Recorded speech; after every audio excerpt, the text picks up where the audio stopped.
Good morning, everyone. Welcome to the June 22nd, 2023 board meeting of the CalHFA Board of Directors. Just a couple of items. The agenda and board package is available on the CalHFA website at calhfa.ca.gov. Additional items will be posted post-meeting, so feel free to go there for any of the materials that are used today. If you, at one point, we'll have an opportunity for the public to participate. At that time, the chair will ask you to raise your hand using the raise your hand function.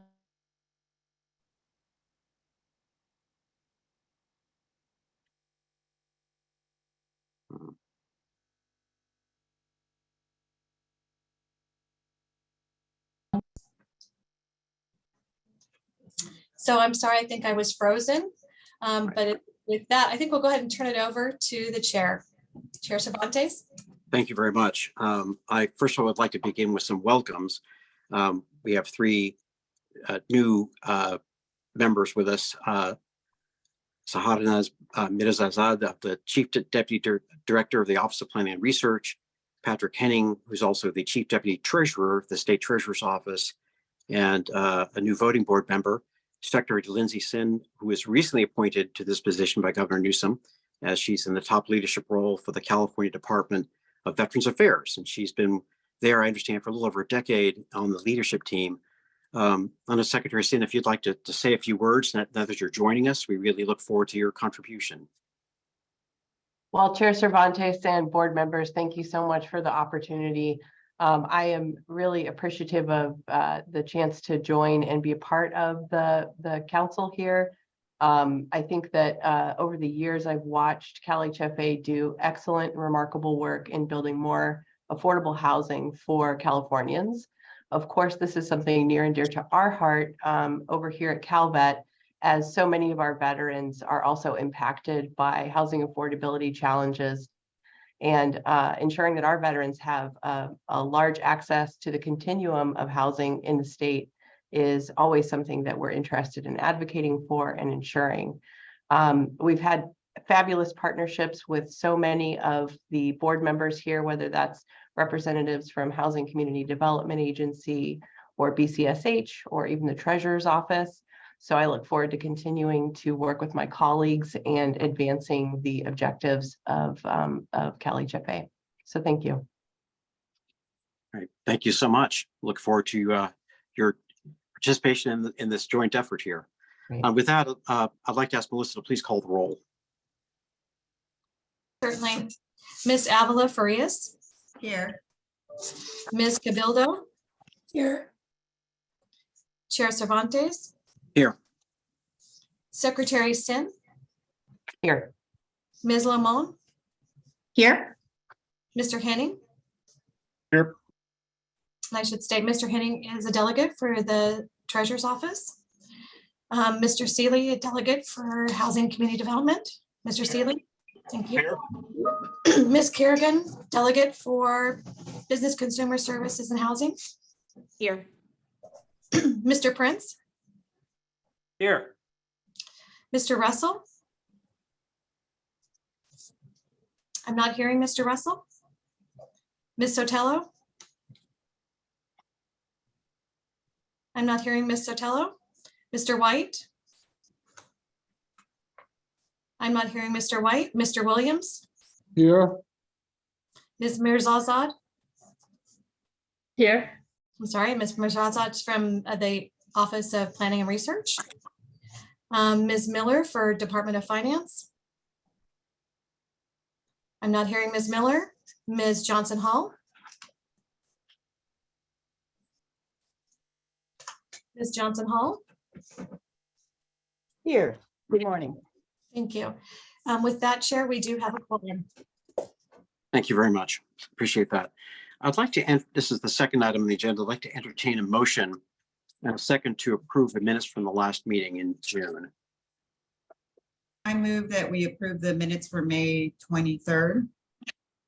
Thank you. Is there a second? I second. Thank you very much.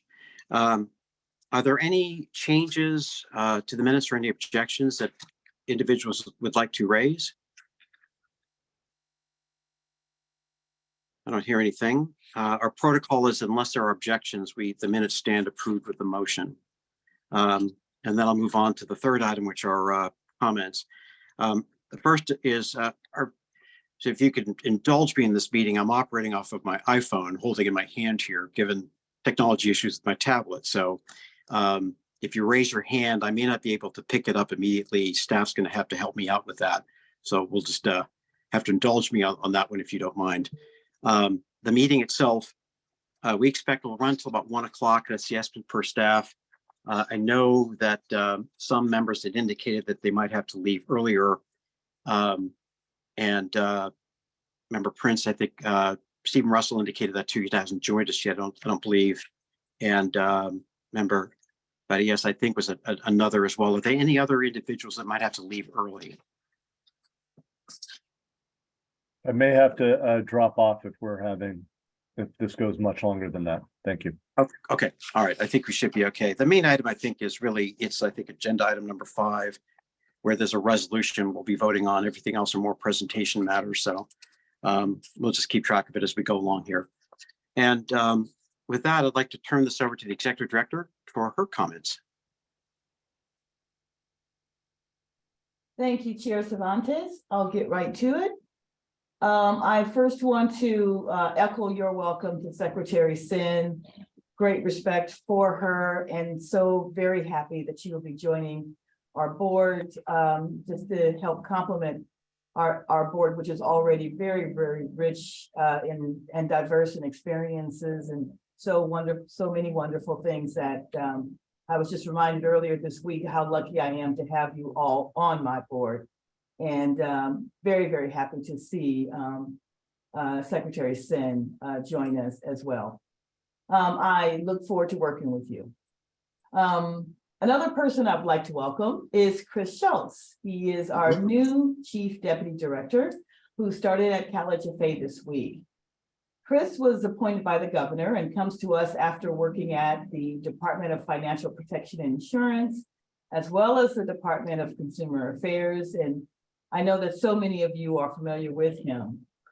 We here at the staff have gotten to know him for just a couple of days, but frankly, from what we've learned, we are really looking forward to everything he is going to bring to CalHFA, and working with him is going to be just great.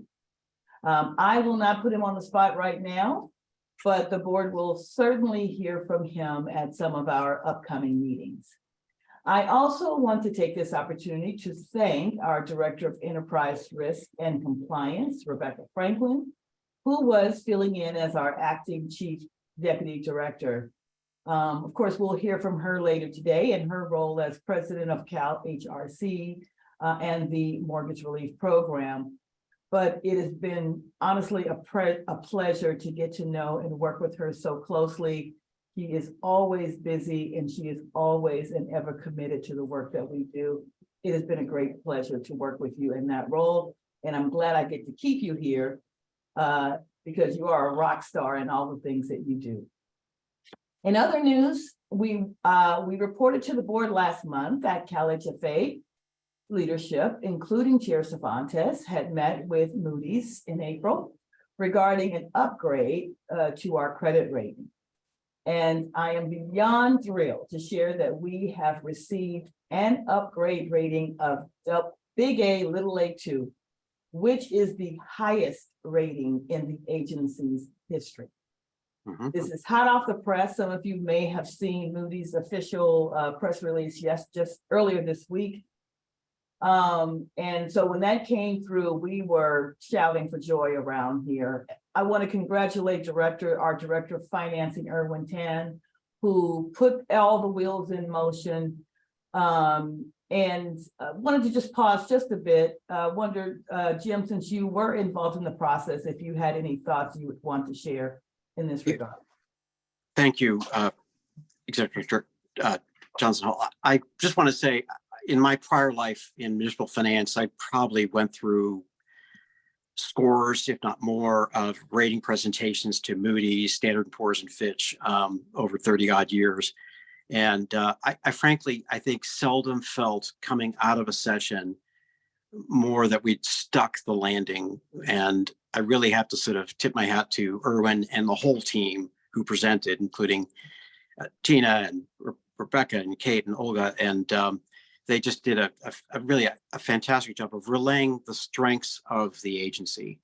And I think Erwin may touch on this later on when he speaks, but it was solid. And I really felt quite confident that we'd get the upgrade. It just took them longer to get back to us than I had hoped, but nonetheless, the result's a great one.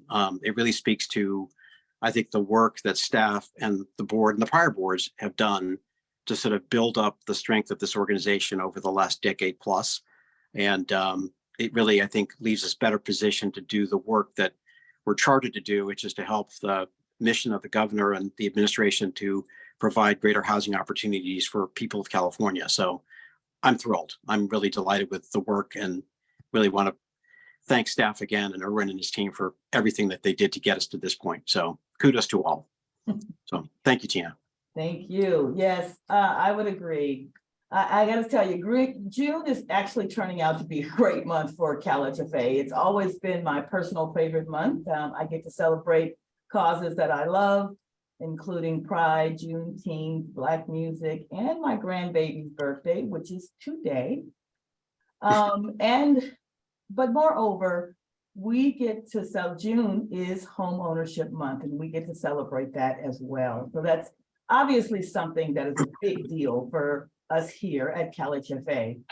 Like in the past years, we have celebrated by making the required home buyer education free to prospective borrowers.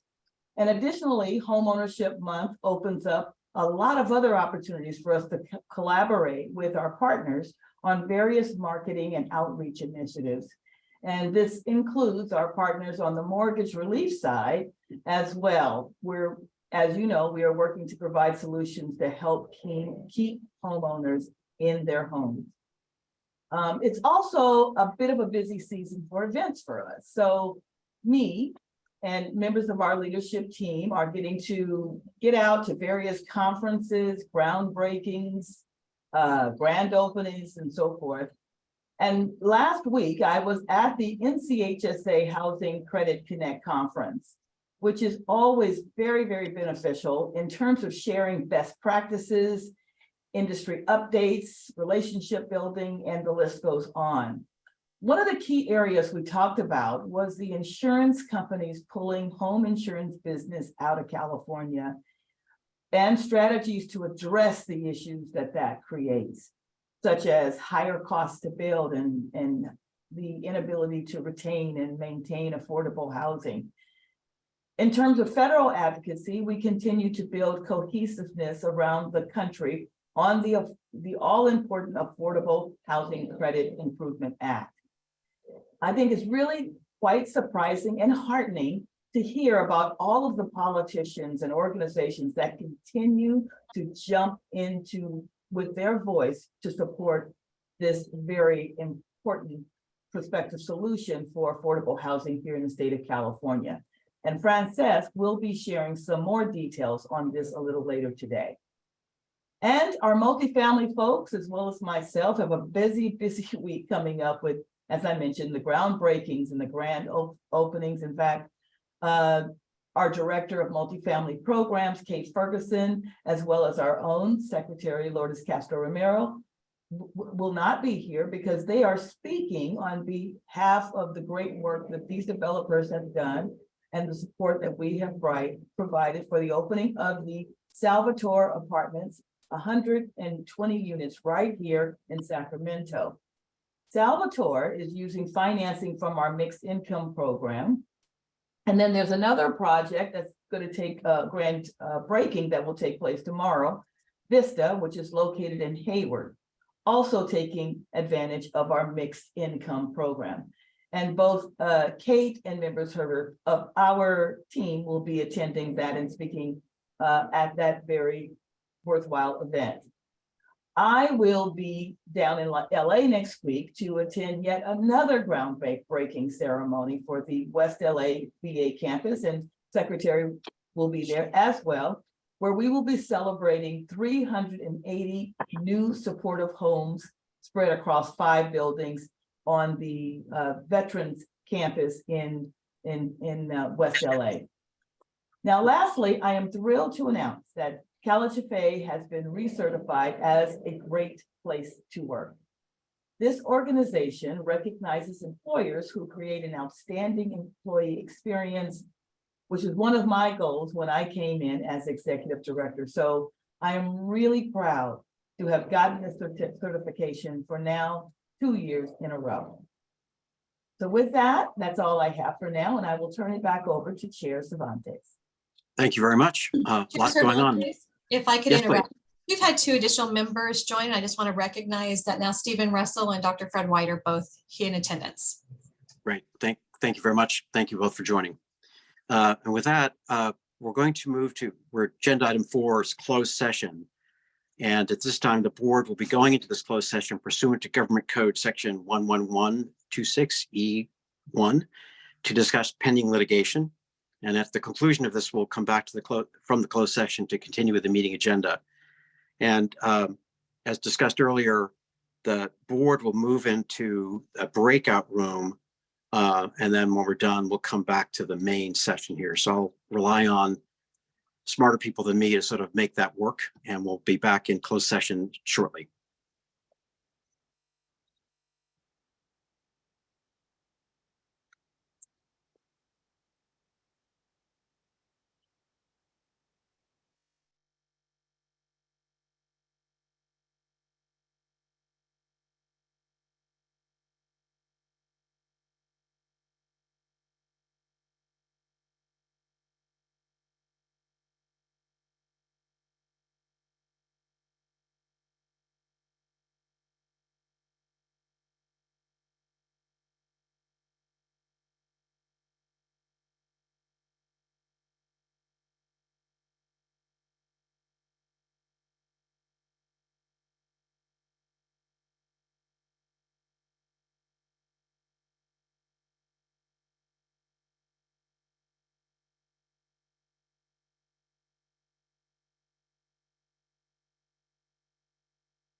Okay, it looks like we are back in the main meeting room. I would like to thank staff for making all that work and moving us from one place to the other and back again.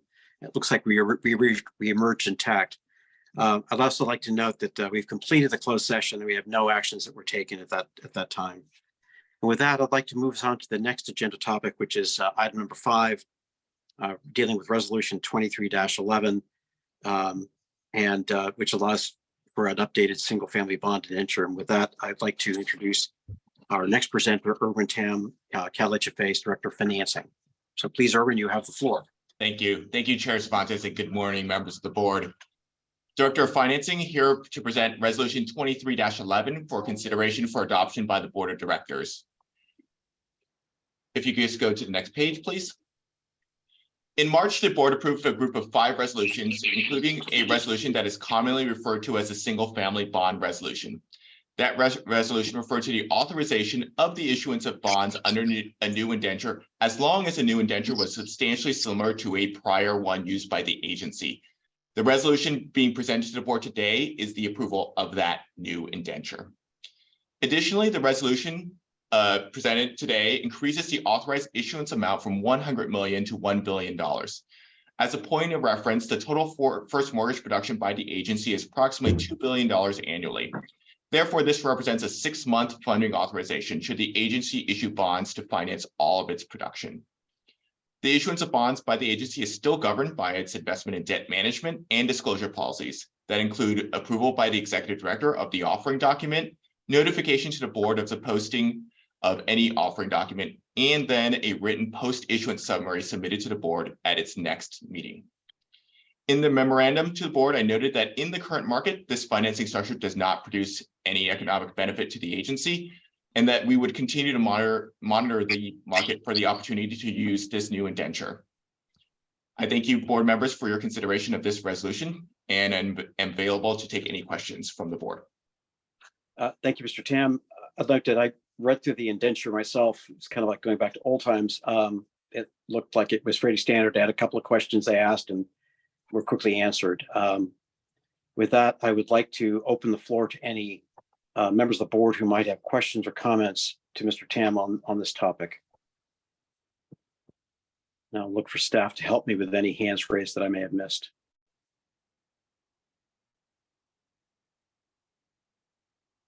A question, and I'm sorry, Erwin, I wanted to understand that last bit that you said, that you're monitoring condition, and so I'm curious, does that mean that we're authorizing, but this is something that you'll time it based on the conditions that you see? So we're just kind of giving authority, but this isn't eminent.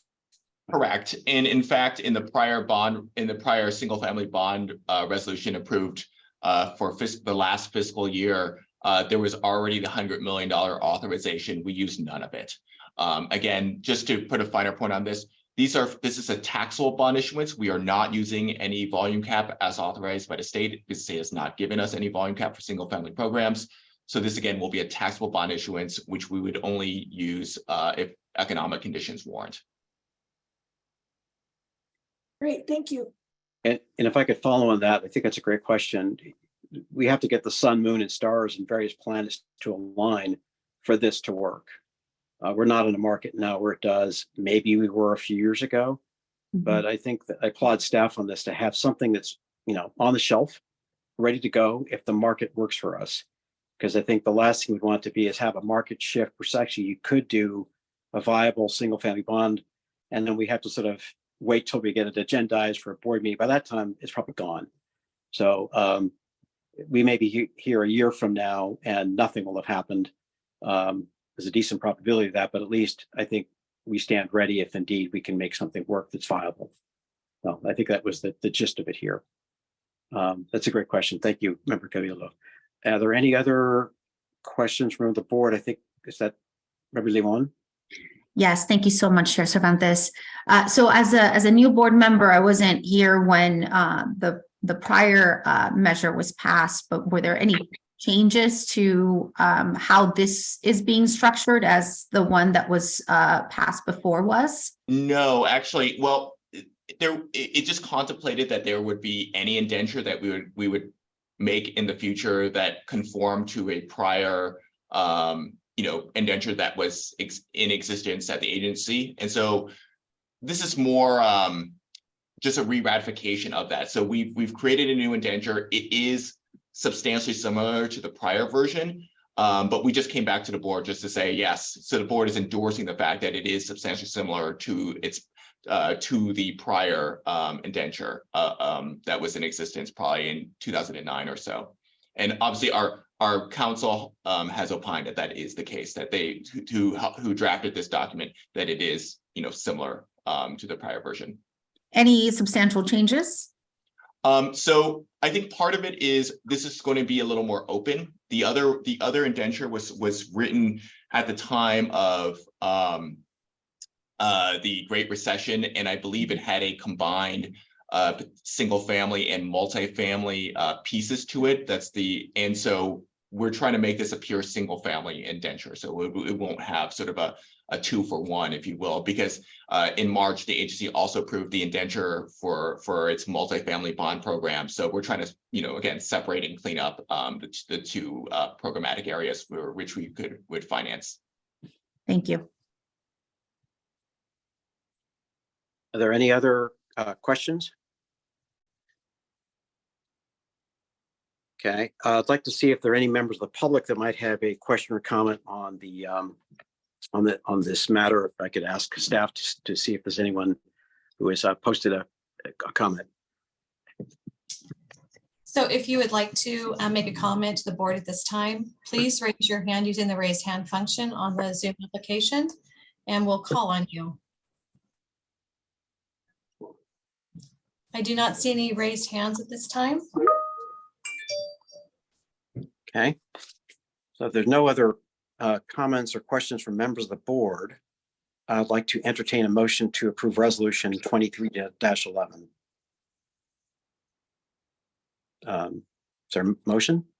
I'll move. This is Preston. Thank you very much, Member Prince. Is there a second? I'll second.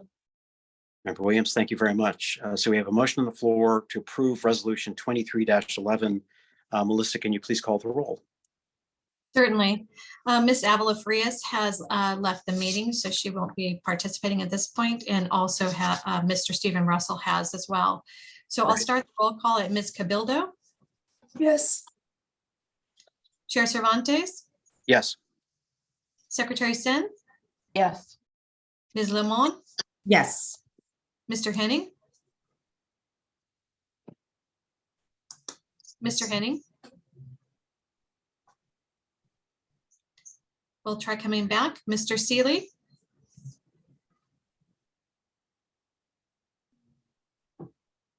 I'm sorry, Mr. Seeley has been replaced by Director Velasquez. Director Velasquez? Aye. Thank you. Sorry about that. Ms. Kurgan? Yes. Mr. Prince? Yes. Mr. White? Yes. Mr. Williams? Yes. And I'll just come back to Mr. Henning. Not hearing Mr. Henning. So at this point, resolution 23-11 is approved. Great. Thank you all very much. And we'll see what happens. It could be $1 billion or it could be 0 or somewhere in between. With that, I'd like to move to item number 6 on the agenda, which are updates or amendments rather to 3 financial policies. Again, I'd like to have our Director of Financing, Erwin Tam, walk us through these, please. So please take the floor, Erwin. Thank you again, Chair Cervantes, and good morning again, members of the board. I'm presenting you this informational item about amendments made to the agency's 3 financing policies. On the first slide, in 2022, the board approved 3 policies that changed the scope and governance of existing policies at the agency. At that time, the agency had a master hedge policy that governed the use of new swaps. This policy was substantially revised to be the agency's financial risk management policy. The Risk Management Committee was given increased scope, including adding in existing interest rate swaps and over the reserve funds of the agency. Similarly, the investment policy was also substantially revised to include some of the debt management policies and procedures contained within the disclosure policy. It also further clarified the authority for issuance of bonds from the agency. Lastly, the disclosure policy was formally adopted by the board. Prior to 2022, it was a procedural document held within staff at the agency. On the next slide, you'll see the reporting structure was reworked for all the committees established through the financing policies. You'll see from the board through the executive director, the committees receive approval and oversight. Approved actions at the bottom of that chart are executed generally by the director of financing or the comptroller of the agency. I want to provide you a quick example of the way this works. Last year, the agency began its swap termination initiative. And contained within the board approved policies, and the board approved these policy amendments in March and April of last year. There was given a statement around the termination of the existing orphan swaps. In August of 2022, the committee met to discuss that existing portfolio of orphan swaps and the then market conditions. A month later, I called the committee back in for another meeting to discuss a change in the market conditions and a potential recommendation to the executive director on a budget and a strategy to execute those swap terminations. 2 days later, on September 8th, the executive director approved a termination initiative, which was then executed by myself and members of the financing division. So that's sort of the way we, again, from the executive director's approval from the executive director or chief deputy, upon recommendation by committee and in execution by individual directors at the agency. The next slide shows the reorganization of the various committees within CalHFA.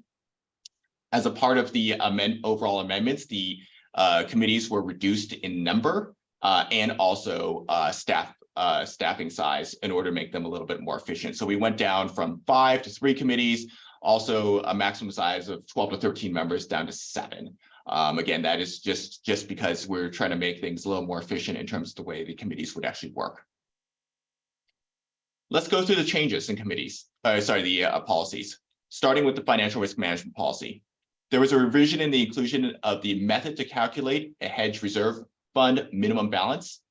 Prior policies just said we could have one, and it established that the director of financing would contemplate the potential to have one. We have funded it, and now we have a formula to establish what a minimum hedge reserve account balance should be. That was our first change. Second change we made was a change to counterparty diversity requirements. We changed that from an overall notional amount to a DV01 base exposure. So that's a lot of letters and numbers, I guess, there. And just so for clarification, the DV01 is the present value of the change in interest rates of 1 basis point, which is 1/100th of 1%. Notional amount is an okay measure of exposure. It doesn't include any duration of the hedge. So imagine if you had a hedge for 30 years and a hedge for a week, right? And if they're of the same notional amount, our policy prior would say they're treated equally. What the new policy says is that the longer hedge essentially is riskier for the agency to have. The 30-year duration is riskier and therefore should be treated as such. So we have changed the method of calculating counterparty diversity from just sort of the dollar amount of the notional amount to this other risk, this risk-based calculation. This was actually a strategy that was recommended by the agency swap advisor, and we agreed and therefore have recommended that amendment and made that change to the financial risk management policy. The last few items are kind of cleaned up.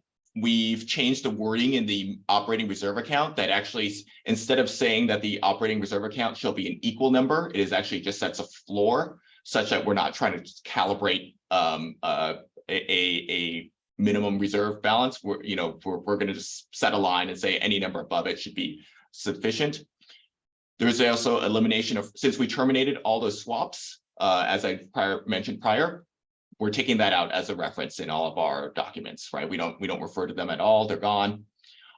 We've also further defined semi-annual to be August 1 and February 1. We already do that. It's just a point of clarification. Also, there were a couple typos that we corrected within the document. Moving along to the investment and debt management policy. We removed, this is kind of cleanup as well. We removed references to indentures with no outstanding bonds. We also incorporated the fact that new indentures that we contemplate in the future, just like the one we approved, or the board just approved, they do have permitted investments, and those permitted investments are already incorporated into the policy. And therefore, attachments of the permitted investments are just exhibits and for ease of reference, and are not actually amendments to the policy. Prior to that, we would actually have to say that, you know, all these attachments would have to come back and be actual formal amendments to policy. We're just saying, if we issue bonds with a new indenture, all those permitted investments are just incorporated into the policy proper. Lastly, we added in investment risks to be considered. This is in alignment with our annual comprehensive financial report. So kudos to our comptroller for pointing that out, that we should actually incorporate some of these risks into our investment and debt management policy in alignment with our annual financial report. Lastly, again, there are additional typos that we corrected into the investment debt management policy. The disclosure policy was revised based on recommendations by the agency's bond counsel, or Harrington and Sutcliffe. Most of them included clarifications to the responsibility, and apparently they all fall to me as Director of Financing to ensure that there are no material misstatements made in our disclosure documents. So you can see here some of the examples of which, including the preparation of, and also sort of the, and also approving of language in the annual financial report. I'm going to finish on sort of a little bit of a different note, sort of the results slide. So I wanted to share some of the outcomes on the adopted policies, and let's see if we get to the next slide here. Okay, there we are. So this is outcomes. The adoption of policies was part of the systematic approach to the agency's finances, and it was actually a part of the agency's credit strategy. As was mentioned on Tuesday, CalHFA was upgraded by Moody's to AA2, and in December, the agency was upgraded by S&P to AA. We have now achieved our highest ratings ever, and this is the result of hard work by the agency's staff and leadership leadership provided by the agency's board over the past several years. As you can see here, with the Great Recession, the agency was quickly downgraded multiple times over a period of 2 years, and it's taken it's been a long road back since then. But we've emerged stronger and have again surpassed our prior ratings. Last month, the board approved our strategic plan, which includes objectives to maintain our ratings at these AA levels, and our initiatives around operating metrics will help us achieve those objectives.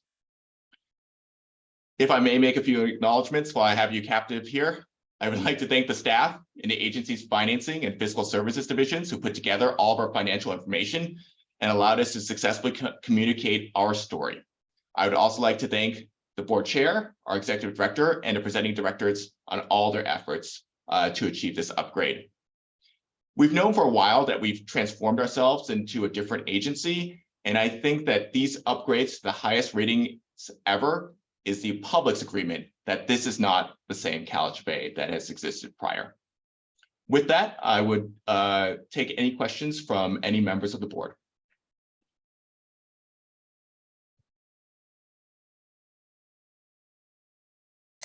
We have Mr. Henning raising his hand.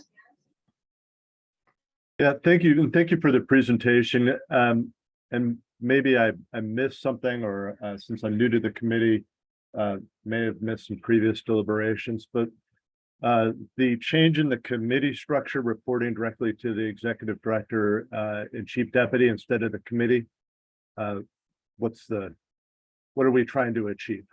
Oh, so originally the committees were inclusive of the executive director and chief deputy. So we had very large committees of directors, the executive director, chief deputy, and of staff members, all sort of huddled around policy changes of the agency. And what we've changed now to is an approval structure. So for example, the swap approval, there was no sort of, I'm not sure how it even would have worked prior, but in the current system, the committee recommends the executive director, or if you would like to delegate the chief deputy, to make a decision on the recommendation by the committee to execute that strategy. So beforehand, I think it was just sort of a body, a deliberative body with no actual purpose other than to review the document proper, but we've turned it into a system whereby, again, the committee recommends, the executive director approves, and then comes back through the committee and then down to the director of financing or the comptroller to execute that strategy. Thank you. Are there any other questions or comments from the board? I think Mr. Member Williams, I see a few actually, so I'll go with Member Williams first. I'd just like to congratulate Erwin and the entire team.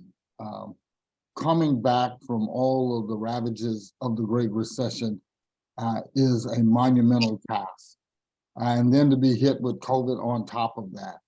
And for you all to achieve historic ratings really is a testament to the uniqueness of CalHFA and its phenomenal leadership and the staff. This is no small, okay, great guys, okay, next. No, this is huge. It's huge for the agency and it's monumental for our state. And the positive ramifications, the long-term ramifications are real. And I just want to acknowledge that this is huge. And sometimes in the scheme of all of the things that we review and consider and approve, things we get used to just moving forward. But I believe in moving forward, but I also believe in stopping and smell the roses along the way. And this is one of those incredible accomplishments. And so to Director Johnson Hall, to you, Erwin, to the entire team, this is huge. And I just want to acknowledge that and say thank you for your efforts in moving this agency forward to a whole new level, a historic level. And you are worthy of recognition. And we'll remember that in oncoming discussions.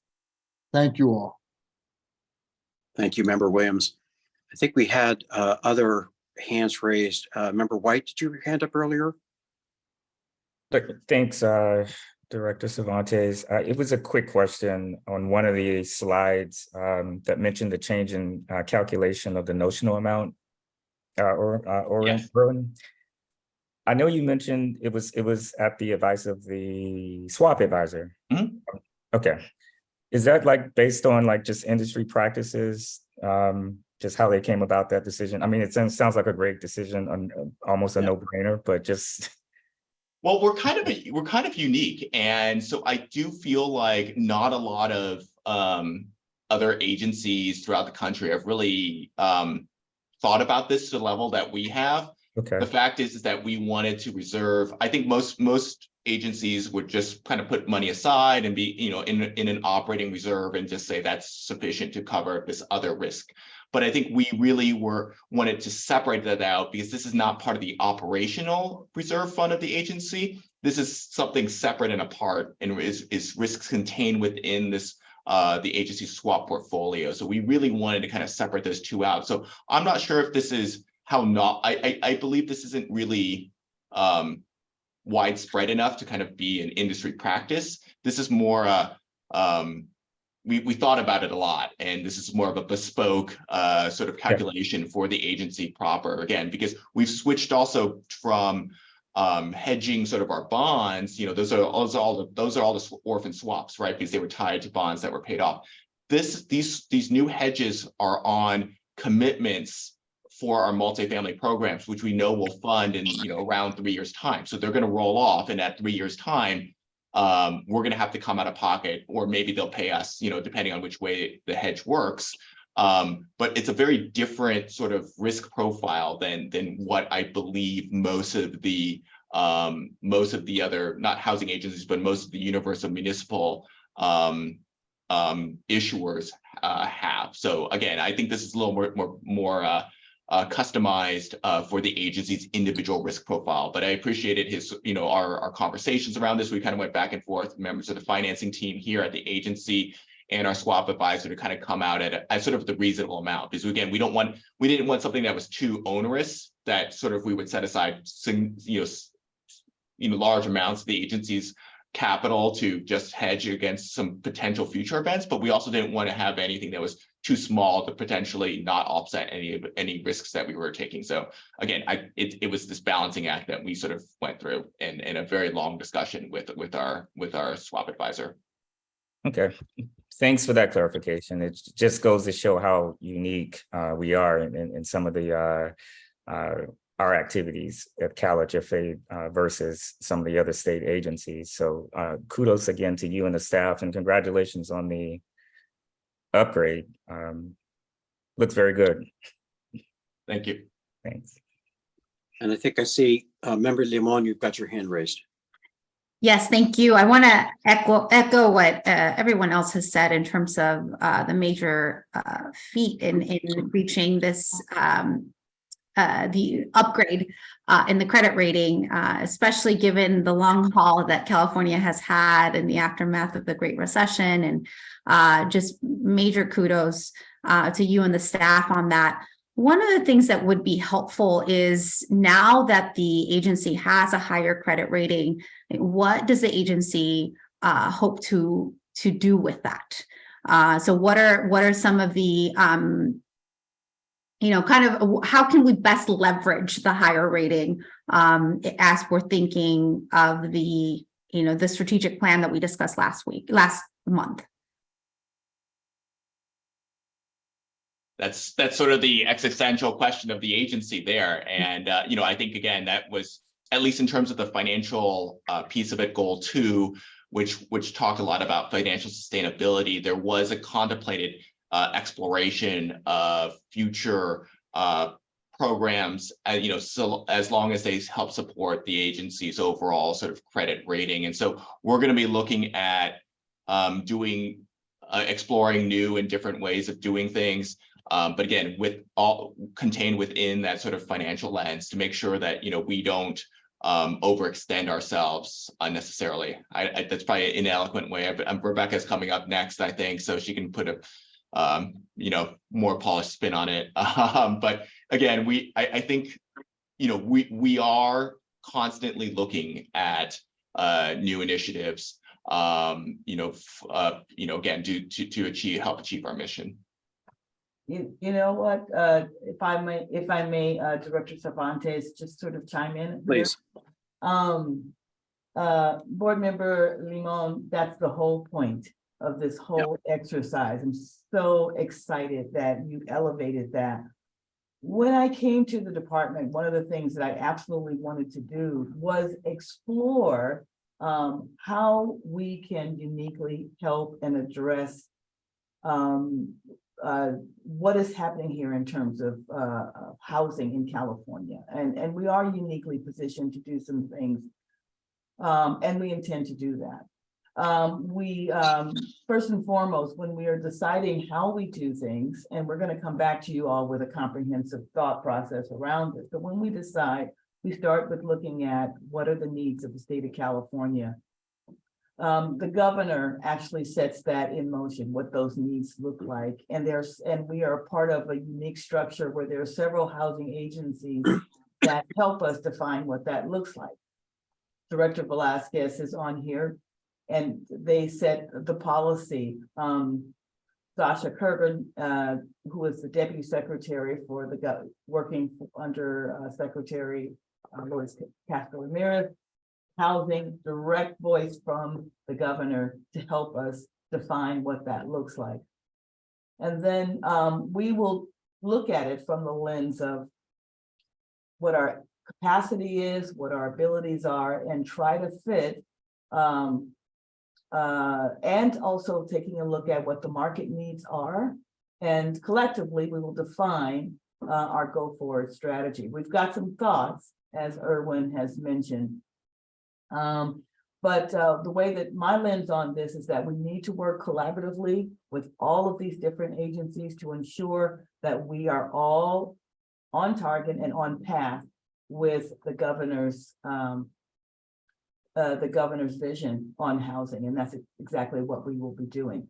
So we'll be coming back to you, our strategic plan obviously lays out some thoughts on how we're gonna do it, but we'll be coming back to the board and defining that in more detail. But I gotta tell you, that is the whole point. Thank you so much for bringing that up. And that is, I'll let you know the path forward. I'm excited about it. I'm excited about the path forward, and I am very excited to share, but we've got to do our homework, got to make sure that we are in lockstep. And when we are ready, we will come back to you with what that vision looks like. Wonderful, thank you. You're welcome. If Thank I may, sorry, Chair Cervantes, if I just may add from an accountability perspective, Director Lamont, you can look at goal 2 and the measures of success that are outlined in goal 2, which we will be coming back and reporting quarterly to the board, are the kind of the parameters that the board has set forth. My horrible example of the dog park risk appetite from the last meeting. So understanding kind of the board's role, and we're here to provide you assurance, but really digging into those kind of objectives, the initiatives that we're conducting this is kind of the foundational piece for us to be able to successfully achieve those measures. I just wanted to add that. Thank you. Thank you. And thank you, Member Limon. Your question kind of got to the heart of the matter, really. Are there any other comments or questions by members of the board before we go to public comment? I don't see any. I think if I could, I think it's roughly about a year ago, maybe a bit further, as Erwin mentioned, we had 5 committees down to 3, reducing this. If you had, 12, 15 people in the committees, it's just too many. They became more nimble and operational, if you will. And what I like is that, with the year's experience, staff has sort of fine-tuned them. The risk metric going from the notional amount to DV01, which sounds totally esoteric, and it is, just to me a smarter way to approach it, because it really gets to the risk, as opposed to just the flat dollar amount. So I think that these are all good changes, and I spent some time talking through it with Erwin to say, so I better understood it. It seems like this is all just moving the ball down the field in a thoughtful way. And if I could, Erwin, can you put back on the screen your last slide? If I could kind of, I think run that's an audit from our communications team needs to put that button back up. Okay. Yep. Thank you, communications team. You guys are great. So I think I don't want to spend too much time looking in the rearview mirror, but I think it's actually is appropriate. If you look back to the state of the world just a little over 10 years ago, as you see the stream of downgrades, and this was not unique to CalHFA, but with the financial crisis, and I think the realization by parties that these interest rate swaps contained major risks that people didn't really fully appreciate in the lead up in the aughts. And you can see where, like a lot of other agencies, we were steadily downgraded to the bottom threshold of the A category. What you don't see there is like what would have happened had it gone one more notch below, which is something Erwin and I talked on. It would have likely meant the end of CalHFA, because all the swaps would have terminated when you get the standard termination language and they get into the triple B category. So it's not just moving from one letter to another. There's something really significant that happens once you drop out of that A category with the portfolio of swaps that we had at the time. The liability would have come due all at once and likely would have swamped CalHFA's ability to deal with it. So you could say that a decade or so ago dodged a bullet, and then there was that long march back upwards to where we are now.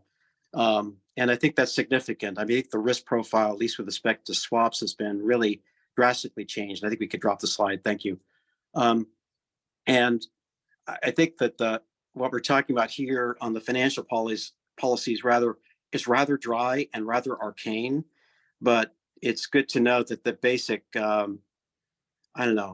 backbone infrastructure, if you will, is we've done it as soundly as we think we can do, which allows for the upper floors to be built, which are the programs and so on that really will matter from the perspective of, the broader audience of people, the people of California who look at the stuff. So again, I think it's arcane and dry, but it matters. And I really appreciate the effort that Erwin, you and your staff and the whole staff have done to sort of move this along we're in a totally different world than we were a decade plus ago. So I think that's just worth noting. And unless there are any other Chair questions. Cervantes, Yes, just please. one other note, especially freshly coming off of a session with other HFAs in the universe of HFAs. This is a great moment to do two things for me. First and foremost, I want to recognize the efforts of Erwin Tam. Absolutely behind the scenes, there was so much incredible work to clean this up.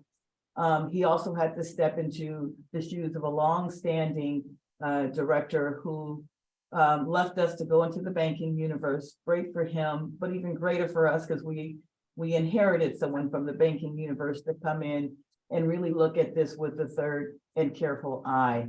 And he jumped in, both hands, heart open, and he has done some incredible work. Not only are you seeing an increase in rating, but what you don't see behind the scenes is the work he has done in helping us to get rid of those terrible swaps and derivatives that we were hemorrhaging from over time. And basically, they've all gone away. They've almost all gone away with very few exceptions. And then putting the policies and structure in place. Those were two primary characteristics, frankly, that led to the rating that we got, having that structure and having sort of a deliberate nature in how we direct traffic within the financial space has helped us tremendously. Great credit to Erwin, and thank you so much for your work there, sir.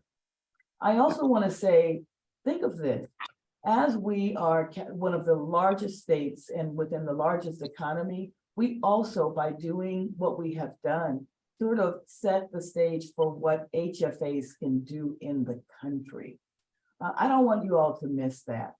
California is looked upon as a leader. If we can do it, others can do it, and others are planning and doing, and they are using the methodologies that we have used, the structure that we use to now create greater outcomes within the states that they are working within. So the same goes, I remember back in the day, because I was sitting on the board when things were going really bad, it went bad for the entire industry. Now that things are going really good, we can now say that we help things to go good, not just for CalHFA, not just for California, but for the entire industry. So to that, I'm really quite proud of this team, really grateful to the work that this team has put in, and moreover, for the support that the board has given us along the way. The journey was tough, but I think we all should pause and celebrate, because this is really an incredible, incredible thing that we have done. Thank you. Thank you, Executive Director Johnson Hall. Unless there's any other comments from members of the board, I'd like just to open this to the public to see if there are any comments, questions. Melissa, if you could please open the spigot and see if there's anyone out there. Sure. If any members of the public would like to make a comment at this time, please raise your hand and we'll call upon you. I'm not seeing any hands raised. Okay, great. Thank you very much. Mr. Tam, thank you. Appreciate all the effort. As we've said many times, good work. And then with that, we're on to item number 7, the MRP update, which will be led by our Director of Enterprise Risk, Rebecca Franklin, who is the president of the CalHFA Homeowner Relief Corporation, or CalHRC, and CalHRC Reporting Director Chia Shannon for this next item. So please take it away. Thank you, Chair Cervantes. As you guys know, between the last couple meetings, I do have had the honor of serving different capacities and roles for the agency. I will say, while I love all of the roles I get to serve the agency with, the president of the CalHFA HRC Corporation is probably one of my most favorite roles, just because it, has that direct impact component, helping people who've suffered through the pandemic catch up on their mortgage payments and, be able to be part of that, saving generational wealth. And, that place to call home is really something that's been very special to me. And I really appreciate the trust and honor to be able to serve in that capacity. as we periodically do with the program, we're here to kind of give the board a few updates on our progress and the recent changes we have made to the program. And I do have Director Shannon with me on to give us kind of more of the analytical data on what's the in numbers, how are we doing. But I did want to highlight from a qualitative sense, the program. One of my favorite things about working on this program is the people I get to work with, not only the CalHFA staff, but also the CalHRC staff. And it's just an amazing group of people who have been countlessly ways nationally recognized on this program. Director Shannon actually had the honor of being a presenter asked by the U.S. Treasury Department on best practices on HAF programs. And they really recognized our program, not only in our way of how our servicer outreach is and how we work with the servicing community to be able to administer this program, but also our data-driven approach to decision-making. And so this presentation is kind of highlighting that, that we presented to all 50 states. The Treasury Department had asked us to do that in a best practice session. So I'm going to turn it over to Director Shannon at this point. Thank you, Dr. Franklin, and thank you to the board for having me back. For today, I'm going to start by talking about our recent expansion. I'll go through some of the data that's associated with these new programs. I'll give an overview of the entirety of the program, and then I'll share some of our successes from our media and outreach. So starting with the expansion, in the beginning of February, we expanded our program, and there's 4 items that we changed with the program that are depicted on the screen. The first item was we allowed for people to apply for assistance with partial claims and deferrals. We allowed homeowners that had previously applied and been approved to reapply. The program did not allow people to apply after receiving assistance, but we've now changed it such that they can return to the program if additional assistance is needed. We expanded the program to allow for owner-occupied 1 to 4 unit properties to now be eligible to apply for assistance. And we also updated our delinquency by date, meaning that applicants that are delinquent prior to this date, the March 1st date, are now eligible to apply for this. If we go ahead and go to the next slide. So one thing to note here, what we're looking at here is our applications across time. And what you'll see is that each time we launch a new program, there's a spike, right? There's a buildup of demand for that program, as well as a big media push and people talking about the new program. We'll get a spike in applications, and then that spike kind of tends to trend downwards and level out and kind of steady into a point where it stays there. One of the really cool things about the most recent launch is one, you can see in that February timeline, our highest peak happened with our launch. And then the second item I want to point out is that as this trend started to trend down, which is as expected, we launched a bunch of different highly successful outreach programs that actually jumped that application back upward. So I'll spend some time at the end of this presentation going into the details of what those programs were, but really successful launch with this most recent program. So the first item going into the data of the new launch, something we've seen with program launches is it takes about 3 months to really understand where the program is going after a new launch. So we're kind of just now starting to get our hands on that data to see the impacts of a new program. And we're really excited from what we're seeing for the partial claims program. So in total, these numbers were taken from Monday. We've got over 4,000 applications and we've already approved 28 million in funds, which is an incredibly large number for this early in the program. And that's almost 1,000 applicants that we've assisted so far in the program. This next slide, so this is for the homeowners that are reapplying. So one thing we did is we recontacted homeowners that had previously applied to the program and been approved and encouraged them that they're now eligible to reapply if they still need assistance. And from that outreach, we've already approved 2,000 applicants that needed additional assistance. So another successful program change that we're seeing the impact from. And then the last item here is the multi-unit. So that was the expansion to allow for owner-occupied 1 to 4 unit properties to apply for the program. As expected, this was going to be a small program, but we have seen a significant impact from this expansion as well. So now kind of jumping into the overall program numbers, you can see that we've received almost 50,000 applications, which is a massive number.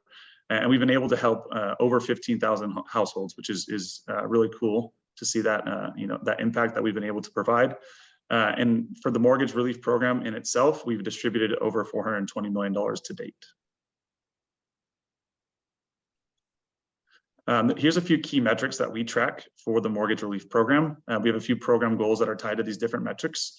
The first metric you'll see is the AMI, which is area median income. And so what the area median income is tells you what the median income is for that area. So higher income areas have a higher median income, lower income areas have a lower median income. 100% would be your median income. For our program, on average, the average recipient of funds is 68%, which means that they're making about 68% of what the median household in their area is receiving. We do have a reservation for individuals under 100%. 6% of our funds are reserved from those, and the majority of our funds are going to individuals under 100% of their area median income. Our household, go back one more slide, please. A couple more numbers to poke on here. The average household assistance is around 27,000, which is well below our cap of 80,000. We have a reservation for socially disadvantaged communities that 40% of all funds must go to socially disadvantaged communities. And as of now, 49% of all funds have gone to families in socially disadvantaged communities. And then the last two metrics you'll see there are processing time metrics. So our goal is to process and fund applications in 60 days. And on average, it takes us about 38 days, which a majority of that time is the interaction time with us and the applicant if we need additional information or documents, or with us and the banks to make sure that the loan is valid and process the payment. So really quick processing times as well throughout the program. This last piece is our property tax program. So also a smaller program. The MRP program is the flagship program. This is for individuals that don't have a loan, but may still have property tax issues due to the pandemic. There's a really cool story I'll share at the very end of the presentation about an individual that was impacted by this program. But this program also has been incredibly successful since we launched it last year.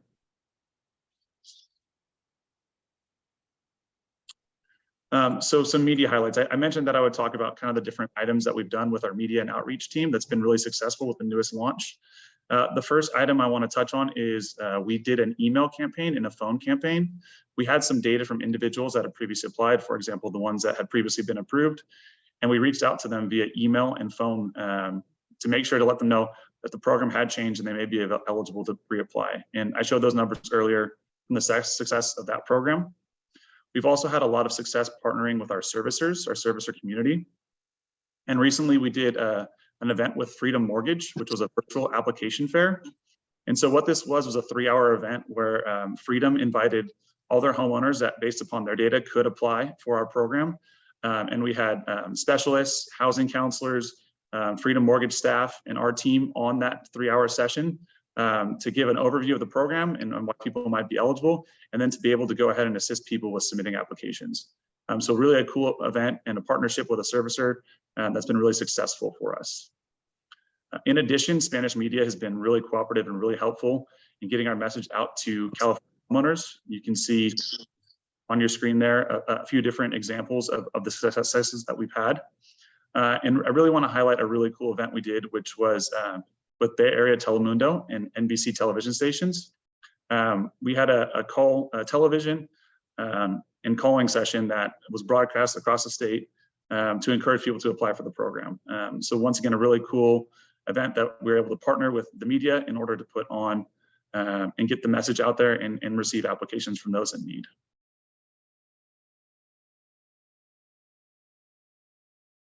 And then the last item here for today, I wanted to finish with this. So this was published in La Opinión and is originally published in Spanish, but we have the English translation for the non-Spanish speakers on the call here today. And just an example, which I mentioned for the property tax program for someone that needed assistance and really shows how much this program is able to impact individuals and what impact it can have on their lives. So really a cool moment for all of us hearing this story and seeing it shared with so many.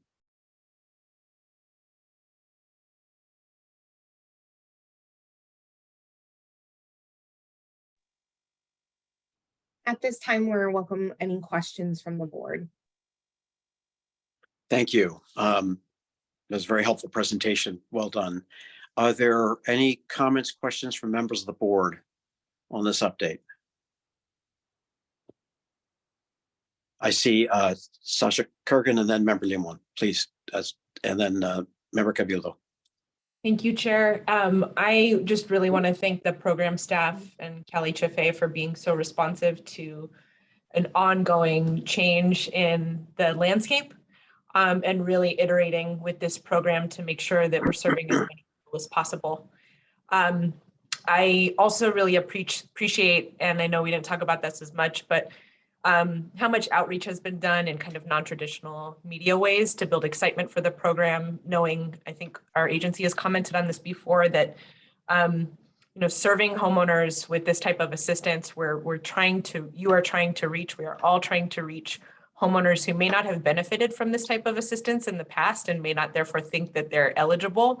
So I really appreciate that the advertising has constantly worked on ways to not other the applicants and really invite them in. And then, so just kind of to that, last kudos is I appreciate so much going back to the prior applicants and letting them know of the program changes to keep that momentum and to let them know that you've heard and responded to where there's been barriers in the past. I know that's taken a lot of work with Treasury as well. This is a national landscape of things that have been going on. It's not just in California. So that's all the thanks. Here's the question. How are you finding out and are you asking any of the applicants how they learned about the program? Because I am curious with so much attention to advertising, what is proving to be most effective?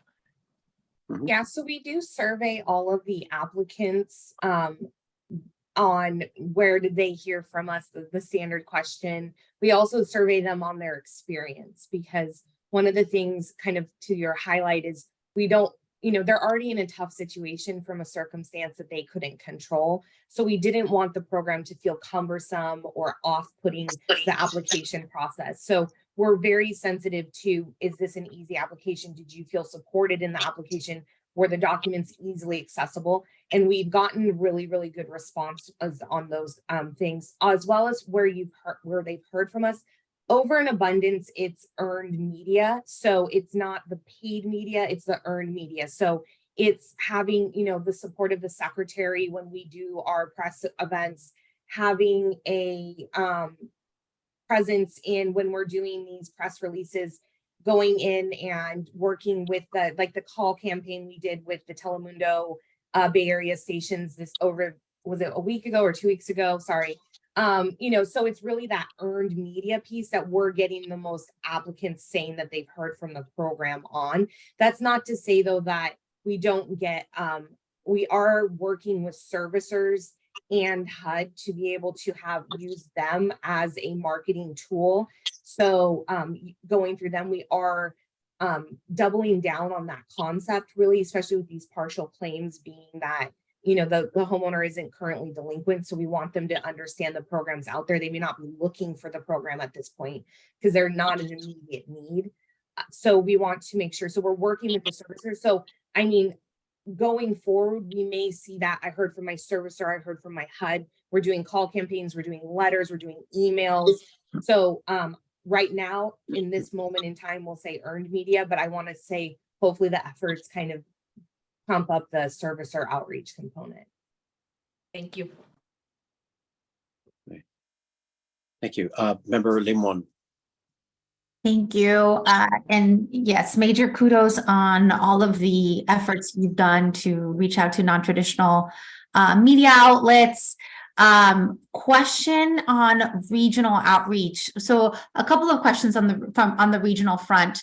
First is, are you seeing certain regions have greater demand for these programs? So are we seeing greater risk or default risk in certain regions over others? And the second question is, in the outreach, I didn't see Inland Empire or San Diego in there. What have been your efforts in those regions? I'm very wary of the Inland Empire, given the history that the Inland Empire had during the Great Recession. So and also, what are there any efforts with loan officers to do sort of like a like an influencer campaign with lenders that utilize CalHFA or are big partners of CalHFA on getting that information out? So I'll start at the top. From a regional perspective, the way the program does our outreach is we really focus on what we consider is historically socially disadvantaged communities. So I would love to be able to connect with you and we can give you more of a geographical view. I think that would be helpful because we have ad nauseum kind of done this for the board prior, and I recognize that you've not gotten that information. Sorry. No, it's fine.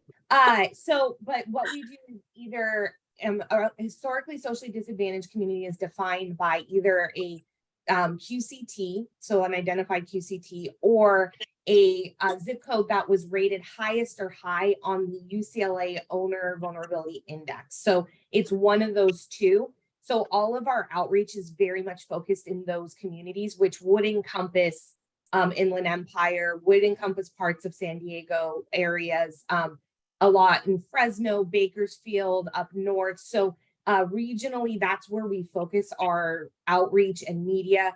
We also have a community-based organization network, which has geographic dispersion across the entire state. We also ensure that the HUD certified housing counselors that that CalHFA funds through their NMS program also has reached throughout the state. We also have a legal services grant that we funded through the HAF funds that has reached throughout the state. So it is in those areas. We are very conscientious of creating ability for homeowners to not only hear about the program, but also get the support to get into the program, or if they're not eligible for the program, getting educated on their circumstance and getting support on their current situation. So we have taken a lot of time and effort to do that. That's why we have those reservations as well that set aside that 40% of the funds. That's a California requirement. That is not a US Treasury requirement. So we're very committed in those areas. I will say regionally, I think the areas you're trying to highlight would be encompassed in those QCT OVI areas. As far as the delinquency rate, we do track that. It is very low. It is not, I don't think it's a good measure for us to be able to track or to base any sort of outreach on delinquency rate. Mr. Shannon does track it. We track it regionally, but it's really not a good, I don't feel like at this point it's not, and I really don't want it to become a good measure either, for the record, right? So we're doing that. That was question 1 and 2, I think. So on the loan officers, I don't think at this time we have leveraged loan officers. We do work really, really closely with the servicing community. We also have real estate or realtors, the Department of Real Estate we're in contact with.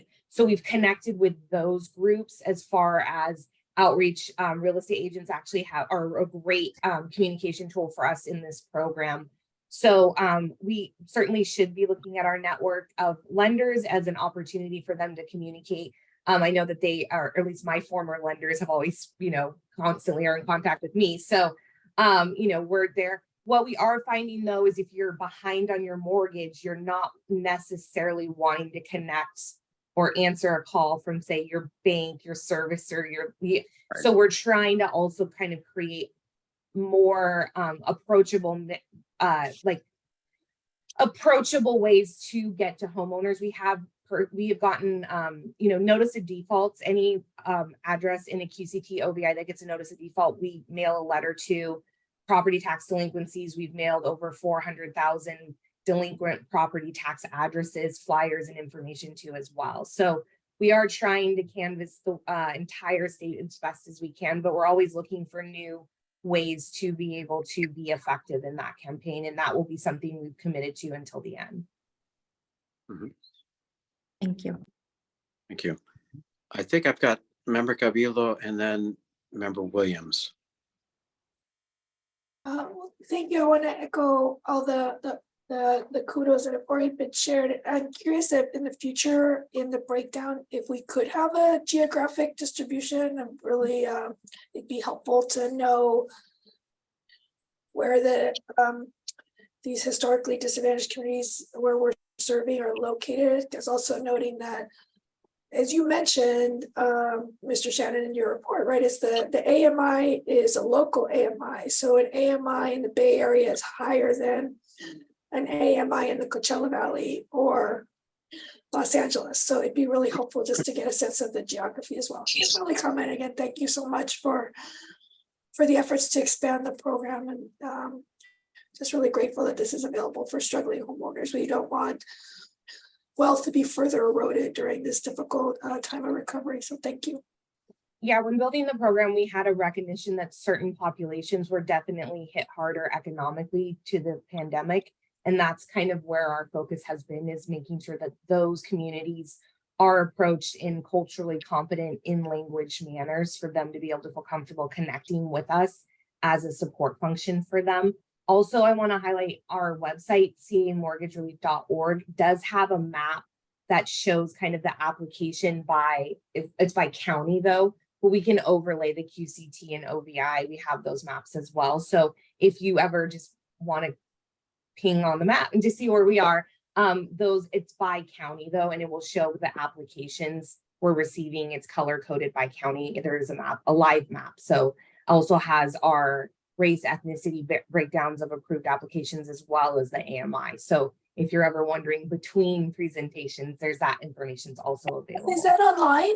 Yeah, like we could at any time. Oh, Yep. okay, that's awesome. Great. We'll send that out with the we can also send out a follow-up with the QCT OVI info since we have so many new board members. Okay, great. Thank you. That'd be very helpful. Thank you very much. Member Williams. Well, again, thank you all so much for your outreach and your marketing and the website that provides the kind of information that you just articulated, which is often of interest, but at least it can save you hopefully a few phone calls and emails about that. My question really is what you all are finding as far as those who are benefiting from the program. What we're hearing, that across the country we have the highest employment, that we're rebounding back from the Great Recession. Not only are we rebounding back, but those who are at the lower end of the economic scale have seen the highest increases in their salary as they return back. So across the country, and we're hearing that things are going well for a whole lot of people, and for some are even better. But clearly, that is not the case for a large swath of homeowners who are struggling. So who are you finding are the people, and I know that, one size and one category or one definition doesn't fit all, but who are the people who are struggling now on their mortgages? We're past the Great Recession. We're emerging out of the pandemic, but we're still seeing so many who are struggling. Could you shed a little light on that, please? I'll do my best. I don't want to represent that. I think I have the fully informed opinion on this, but I think homeowners that were like what we did say, there were different populations that were affected more so or less than in the pandemic. So I do think that there's longer term ramifications for some of those populations, that the homeowners that maybe you did lose your job, you did get a more severe case of COVID, you're underemployed. You may be employed, but you're underemployed. Maybe one of your family members fell sick and you guys were struggling for the last 3 years living on credit cards. People sold their cars, et cetera. There are people who make it work no matter what. And so this program is also available to them. Just because you did what you needed to do to get it done doesn't mean that we don't want to help you as well. You were affected financially due to the pandemic. And some of the decisions you made that maybe saved your mortgage payment in that time period is having lasting effects. So we're looking at, that's why the partial claim program is so important to us. If you were in forbearance for 2 years and you're sitting and you're understanding that you were living on a shoestring budget, your credit cards are maxed out, you have a $40,000 past due balance, it's not there anymore, but it is there. And that eats up your equity. And that does affect generational wealth. They have a right to those funds when they sell the home if they choose to, or if their children inherit this home, they have a right to that equity, just as a homeowner who fell delinquent. So it's kind of these longer term ramifications that we're seeing and helping. We're also looking to be able to be more, we're always looking at new ways to be able to help homeowners in the current sense. And the program is looking at different ways to be able to assist homeowners in different ways that affect their ability to afford the home, such as something like a PACE lien, right? You got in, you wanted energy efficiency that may have been affecting more certain populations more than others, but that has a long-term effect on your ability to afford that home for generations to come. We're not looking at solving it for this weekend. We're looking at solving it for your kids, for your grandkids. These people worked. This was their American dream in some cases, and we don't want them to lose this home because of something they had no control over.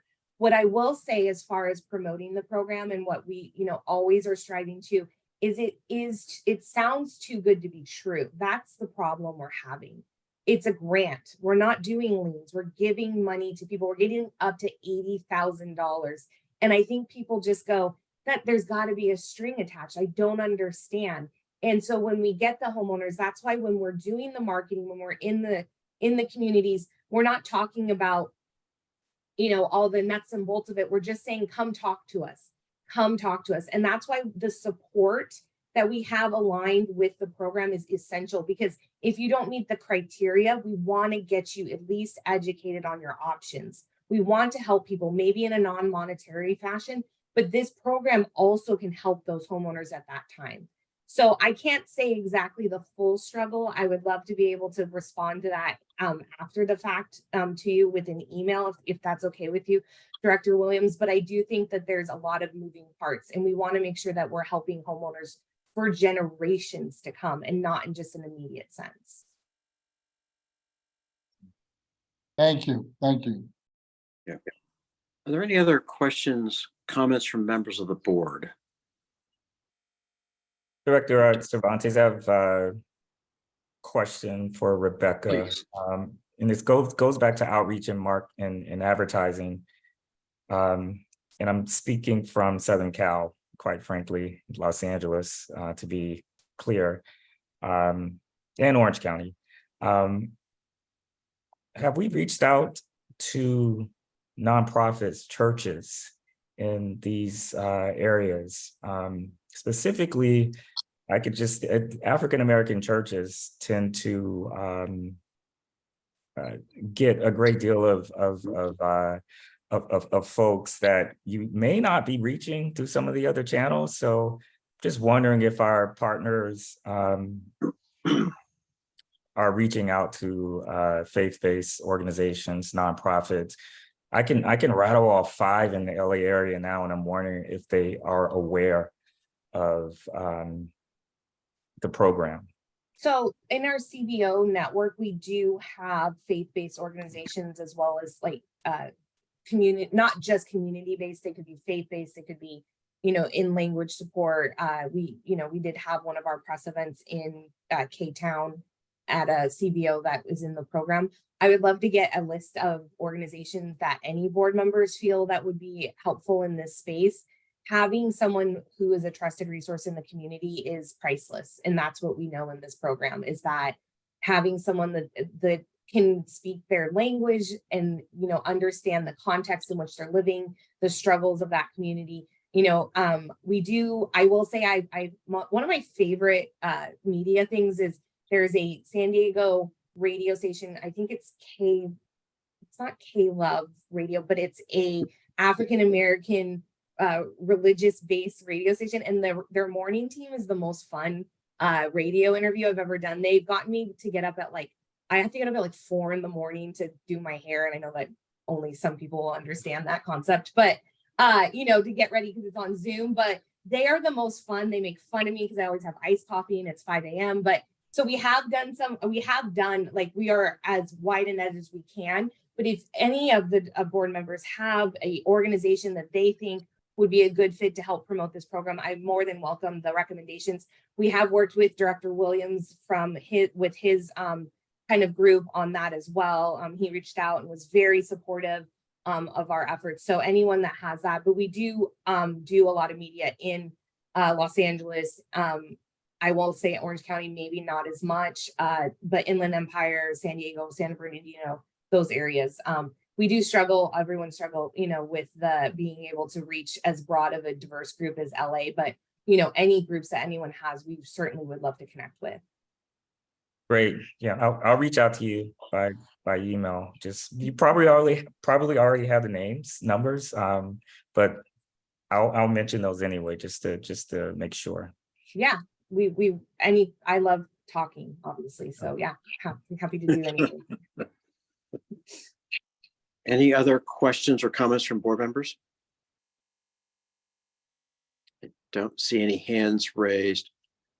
I've got a question. This is more of an auditor kind of a question. So through whatever channel you get a household or an individual and they've got, let's say they owe $10,000 in back property taxes to Kern County, or $15,000 to Wells Fargo, their mortgage lender. How do we substantiate that those are the right numbers and get them to the right parties to clear the debts? How's that mechanic work? So what we do is so the applicant will apply. If you have all your documents kind of ready to go, it's about less than 10 minutes, we'll say 20 minutes to be safe. So once that information is provided, what the program does is connect with either the county tax assessor's office. So we built a kind of a portal for them, or the servicer. So the payments only go to a servicer or the county if it's a property tax payment. Then what we do is we exchange information through an electronic means called the common data file. And so we verify all of those points. So we'll say, okay, we have Mr. and Mrs. Smith. This is their information. We put it in, the homeowner usually gives us either a property tax bill or their mortgage statement. So we'll have an account number. Then the servicer goes in and verifies the amount, whether, or the county, sorry, they'll go back and they'll say, okay, yes, this person, here's some information. We need to know what the original, the loan amount at origination is to make sure it's a conforming loan. There's little bits and pieces that we verify to the servicer. Then they say, okay, here's the amount that we need. And then we would then pay them based on that once the application's kind of vetted. So we get applicant information, the servicer information, and then we verify that they meet all the program criteria. If it's reinstatement, we do weekly disbursements. If it's property tax or partial claim, we do monthly disbursements. So we'll send it to the appropriate party. Does that answer your question? Yeah, it does. So in other words, in the old days, I guess you call it a paper trail. You don't have that. You've got an electronic trail, but you can match the amount. You verify that and it goes to those parties. It's not going through an individual then. It's going right to the county tax collector or the bank or servicer, I guess then, right? Yeah, I mean, I would think of it as like if you wanted to pay off your car or pay off your home. I've never done that, but I guess you could. You call for a payoff amount and they say, here's the amount and the good through date. We're doing that electronically. So we do have records for that, but we do that with the bank because the homeowner is not going to know the penny to the penny of what this amount is. So. Yeah. Okay, that's good. Thank you very much. Appreciate that. Okay, any other questions, comments from the board?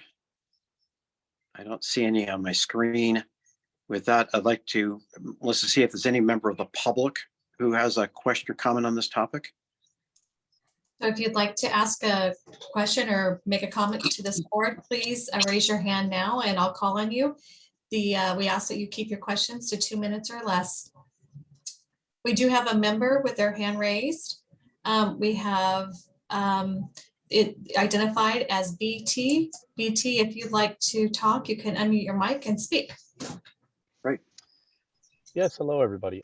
I wanted to ask about the board package, mainly around the expansion-related outcomes for the mortgage relief.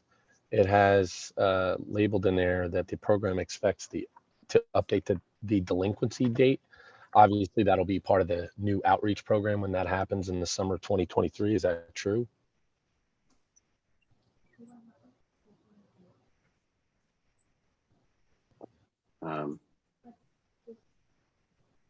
Rebecca or Gio, is there an answer on that? If the program chooses to revise the delinquency by date, we would make that a public release. We would announce that in the press. Great, thank you. Okay. BT, any other questions? You're all set. Okay, thank you for participating. And I think with that, we've wrapped this item. Rebecca, Regina, thank you so much for a very thorough overview and for so agilely responding to questions. Appreciate that. And with that, we're going to move on to agenda item 8, which is a legislative update. We always know there's something going on there. Frances Marti, our director of the Strategy and Legislative Affairs, will take us through this item. Thank you. Thank you, Chairman Cervantes. Good afternoon. I think it's just by barely, but it's good afternoon. Good afternoon, Chairman, members of the board, Executive Director, colleagues, members of the public. My name is Frances Marti, and I'm the Director of Policy, Strategy, and Legislation at CalHFA. Today, I'll be providing you a state and federal legislative update with specific emphasis on areas that affect our agency. Situational awareness of these legislative developments is really relevant to many of the other discussions that we're having concerning our programs and operations. So we'll go to the next slide. We'll start with a review of the state budget and its timeline. We'll go to the next slide after that. Understanding the state budget is understanding its timeline. And so in this slide, we have a visual representation attempting to do just that. You can see that the budget process runs from January through the end of June, and now we're in the final stages, right? Last week, the legislature passed a two-way budget reflecting an agreement between the Senate and the Assembly that allows them to meet the June 15th constitutional deadline and continue to get paid, but it does not mean necessarily that the budget is done. And in the past few years, the expectation has been that they will continue to negotiate with the administration and that before the end of the fiscal year, a budget bill junior that ends that two-way budget bill and captures that three-way agreement with the administration will be passed and signed. So I also added a last kind of bullet in that timeline to indicate that it is possible, and in fact we see it most years, that there are trailer bills, which are separate bills implementing the policy aspects of the budget that are not done in June and trail later in the session into August or even September. But generally speaking, the goal has been to pass these trailer bills when feasible as concurrently to the budget as possible. So now we'll go to the next slide. Let's focus on the budget items directly impacting CalHFA. The governor's budget maintained historic levels in housing, historic investment levels in housing despite fiscal headwinds. There were two reductions in the CalHFA space subject to automatic trigger restorations if revenues improve next year. The two items are a $50 million reduction to the ADU program, $200 million reduction to the Dream for All program. And recall that the total for Dream for All was $500 million. So next slide. So, however, in the two-way legislative budget that I just mentioned that the legislature passed on June 15th, these cuts were reversed, which means that the original funding was restored. So that's an additional $50 million for ADUs and $200 million for Dream for All. And now next slide. We're awaiting potential three-way final budget due by the end of the fiscal year. And so we're tracking the progress closely. Situation is fluid. We have no updates on what will be in that three-way budget. But there are also a number of other housing items that outside of CalHFA that are also part of budget discussion, including accountability of locals' response to homelessness, MHP, the two-way agreement had additional money for that. CalHome, or the fifth round of the Homeless Housing Assistance and Prevention Grant Program. So with that, we'll go to the next slide, which we'll start shifting towards legislative activity. And the state has been abuzz with about 2,600 bills introduced this year. There's a diverse range of topics, and we've paid particular attention to about 200 housing bills, which we're tracking. I want to give a special thank you to Corny Pond for her invaluable help in tracking this really massive volume of bills. And then in this slide here, I want to go a little bit kind of visually represent what the state legislative process is and where we are. I think what I want to convey in this chart is that the state legislative process is divided into kind of two halves. The first where the House of Origin for bills considers their own bills, and then when those bills make it over to the other house and are considered in that second house, right? And so we're really precisely just past the equator of the legislative process, and that's the kind of orange marker that you see in the middle of this slide. And this is a really fantastic time to take stock of what's happening in the legislature because it's the first big triaging process has happened, and bills that fail to make this June 2nd deadline that you see here are what we call like they're dead for the year, but since we're in a 2-year legislative cycle, we call them 2-year bills, right? So now the session runs until September 14th, and there's a month after that for the governor to sign our veto bills. But then we'll go to the next slide. I want to dig a little bit deeper into the bills that directly impact CalHFA. It's worth noting, as I said, we're in a 2-year cycle, right? So the bills that didn't make that June 2nd deadline, they could come back next January, but they're dead for the year. We call them 2-year bills. And the most significant of bills that didn't make that deadline that affect us is AB 901, which would have created a new tax increment financing mechanism, a statewide tax increment financing mechanism to be jointly administered by CalHFA and these newly created local affordable housing districts. So this bill now is a 2-year bill, which means that it could come back next January, but for this year, it's not going to be moving. And so we'll go to the next slide. There are a number of bills that affect us directly that did pass the first house, which means they're live.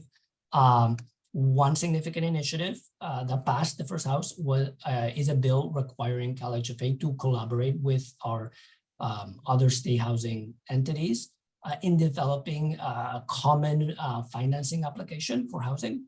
This concept has been around for a few years. It's not new to us, but it has not yet passed in previous years. A second bill, this one with direct relevance to our single family programs, mandates that CalHFA include information about our revocable living trusts within the home buyer education that we provide to our first-time home buyers. And there's another bill that proposes incorporating home ownership component in HCD's statewide housing plan.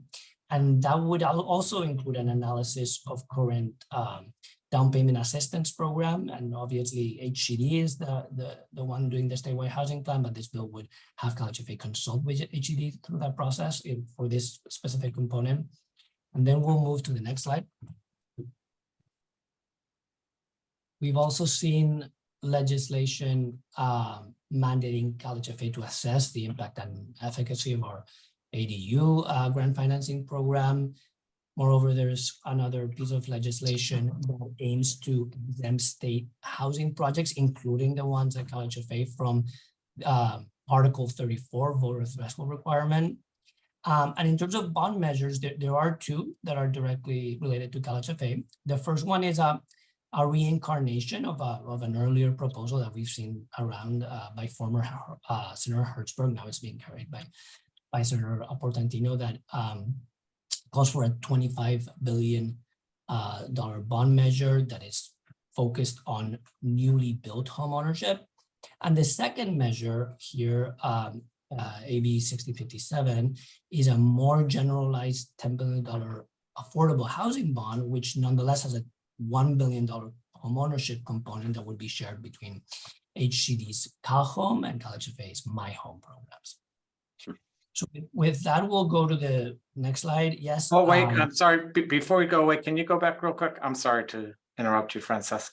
Yeah, so absolutely. SB 469, would that require a statewide vote then? SB. And would it eliminate Article 34 altogether, which, by the way, is a racist, horrible article of our Constitution? So I see Sasha shaking her head yes. So Sorry. Yes, absolutely. And there's been other ballot measures going through the legislature to eliminate it altogether. This is a restriction of the applicability of Article 34. And my understanding is that it is not traveling as a bill that would require that would end up being a ballot measure. But I can send you more information about this bill. That'd be great. Thank you. I'm gonna look it up as you talk. So that will go. So those are the bills that passed the first house that affect CalHFA directly. There is a resolution, right? It doesn't have it didn't become law, right? It's the non-binding, but it's an important resolution that was already adopted, which we really like. It's a joint resolution supporting our top federal priority, the Affordable Housing Tax Credit Improvement Act. And it urges Congress to, it urges support for the Affordable Housing Tax Credit Improvement Act, and it urges Congress to specifically pass the 25% test, to lower the 50% test to 25%, which I'll be talking about in the federal update section. We think it's absolutely fantastic for the legislature, the biggest state in the country, to take this strong stand, and it actually really helps our federal advocacy. So with that, I will go to the next slide. And here I'm just, moving forward, want to examine legislative developments that maybe don't affect CalHFA in the strict sense, but are of substantial policy interest to us, right? These bills kind of touch on themes that are important to what we do. And I just want to emphasize, this isn't a comprehensive review of all housing legislation, but just more of an attempt to present a sense of the broad themes that the legislature is working on this year, what they're tackling, right? One of those themes is local housing finance, right? We are observing bills that build on the regional housing finance authorities that were recently established in legislation in the Bay Area and Los Angeles, the BAFA and La Casa respectively, right? So for instance, Senator Skinner has a bill to extend this model to other regions.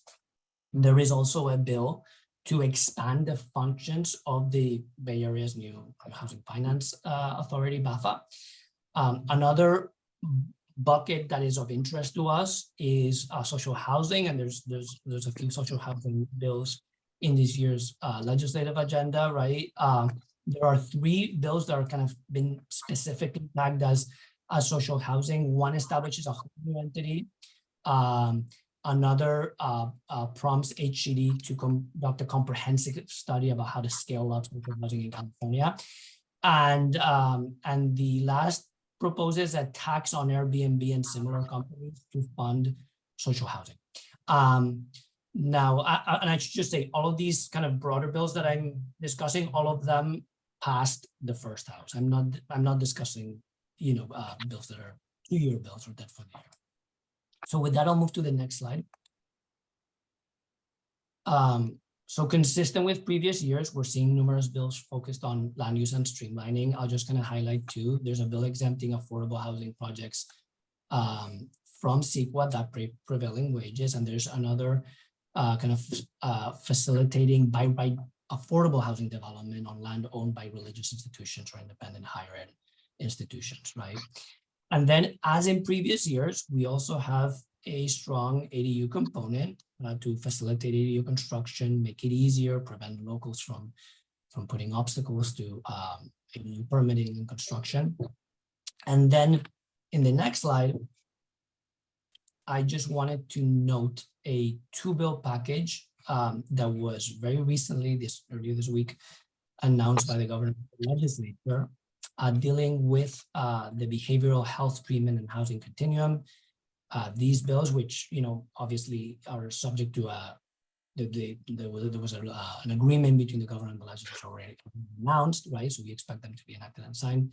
They modernize the Mental Health Services Act and include a large bond measure for next year's ballot to fund 10,000 new clinic beds and housing. So this is a big milestone, and I wanted to make sure to mention it. And lastly, there's a variety of bills that make some changes to state housing funding programs, lower the voting threshold for local housing bond measures, and even beyond these buckets that I have here, there are other areas of interest being tackled, including parking and including tenant protection. And again, this is a very broad overview of the themes we're observing in current legislative environment, but it's not a comprehensive list in the interest of time.